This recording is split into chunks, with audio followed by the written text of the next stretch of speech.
Dear students, a very good afternoon to all of you.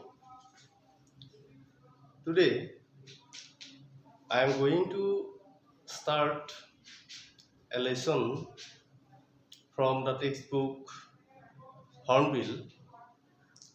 It is the very first lesson, and the name of the lesson is The Portrait of a Lady.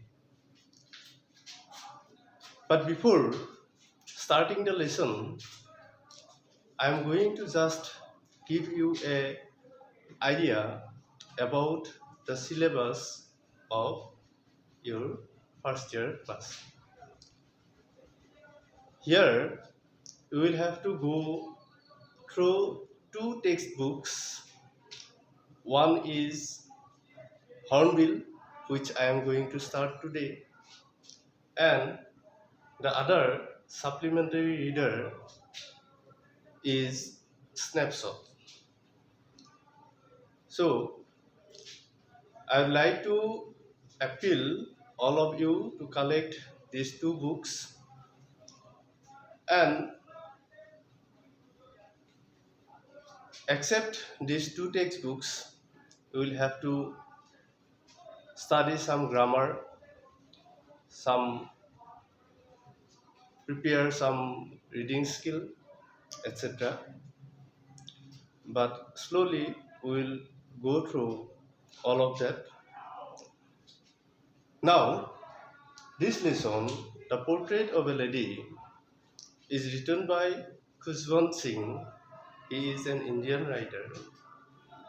In this lesson, the author has described a pen picture of his own grandmother. At the very beginning of the lesson, he says that his grandmother, like everyone's grandmother, is an old lady. Her face or skin was wrinkled like every other old person.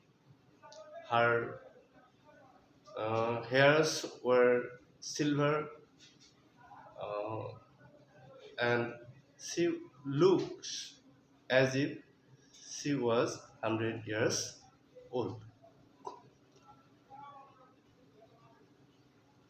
He met his grandmother from his early childhood.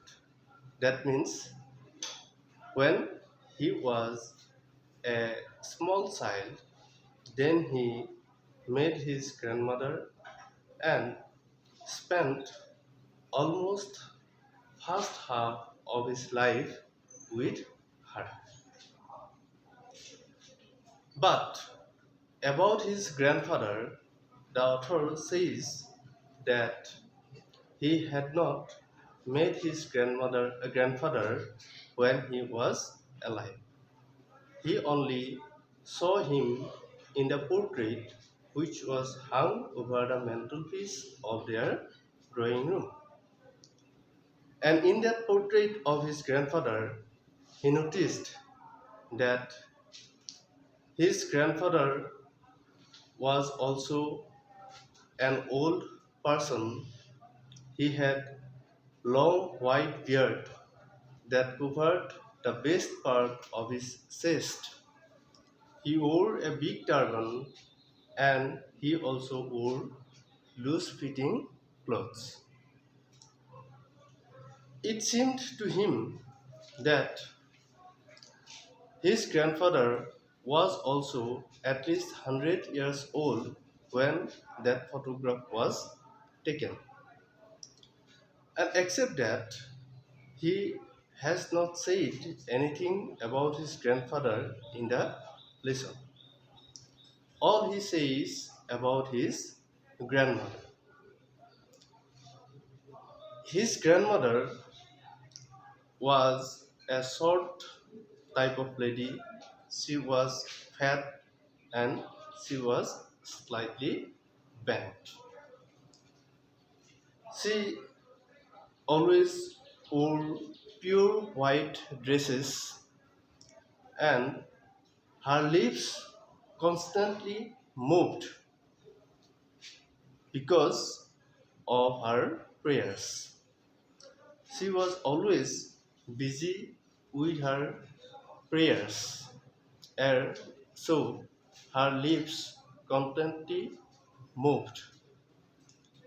She hobbled about in the house, resting on one hand on her waist to keep her balance, and on the other hand, she had a rosary.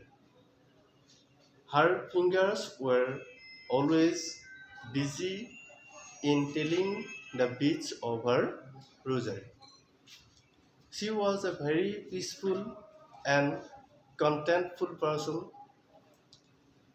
She was so peaceful and content that the author has compared her with a white mountain which is covered with snow. As we know that a mountain which is covered with snow looks very beautiful, and we hope that there is always peace and contentment. He spent his childhood with his grandmother in the village because his parents were moved to city, and when they moved to city they kept him in the village with his grandmother. So he spent his early childhood with the tender care of his grandmother. She did all duties towards him. She always waked him up from his bed. She washed him.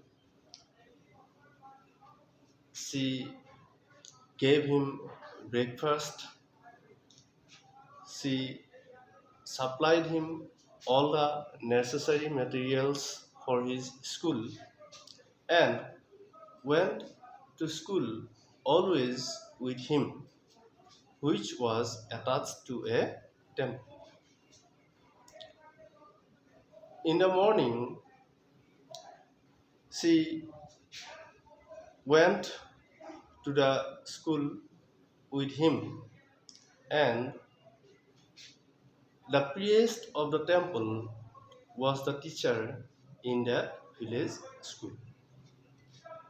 So, when the author and the other students sat in rows on the veranda of the temple and learned alphabets or morning prayers, then his grandmother used to sit inside the temple, and she always read scriptures in the temple.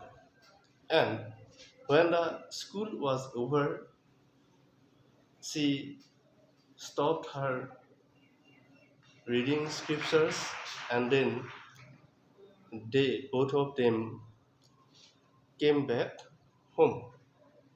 In this way, the author had spent his childhood with his grandmother. So, dear students, I hope that you have understood this part of the lesson. And in the next class, I'll discuss the later part of the lesson with you. যদি তোমালোকৰ লেচনটো বুজি পোৱাত কিবা অসুবিধা হয় বা মই কোৱা কথাখিনি তোমালোকৰ বুজাত কিবা অসুবিধা হয়, তেতিয়াহ'লে মোৰ লগত তোমালোকে কণ্টেক্ট কৰিবা। মই তোমালোকক যিমান পাৰি সহজভাৱে বুজাই দিবলৈ চেষ্টা কৰিম। মাত্ৰ তোমালোকে এটা কাম কৰিবা, এই ভিডিঅ'টো চাবা, কথাখিনি বুজিবলৈ চেষ্টা কৰিবা, আৰু লগতে তোমালোকে এটা কাম কৰিবা, কিতাপখনত পাঠটো উলিয়াই লৈ পাঠটো পঢ়িবলৈ চেষ্টা কৰিবা আৰু পাঠটো পঢ়োঁতে এইটো কথা মনত ৰাখিবা বা মন দিবা যে তোমালোকে পাঠটো পঢ়োঁতে কথাখিনি বুজি পাইছা নে নাই। পাঠৰ লাইনকেইটা যে আছে লাইনকেইটাৰ অৰ্থকেইটা তোমালোকে ভালদৰে বুজি পাইছা নে নাই, সেই কথাটোত তোমালোকে অলপ গুৰুত্ব দিবা। আৰু যদি বুজি পাইছা খুব ভাল কথা, মই ভাবিছোঁ যে তোমালোকে নিশ্চয় বুজি পাবাই। আৰু যদি কিবা কাৰণত বুজাত কিবা অসুবিধা হয় নিশ্চয় তোমালোকে মোৰ লগত যোগাযোগ কৰিবা বুলি মই আশা কৰিলোঁ। আজিলৈ এইখিনিতে থাকক, হ'ব।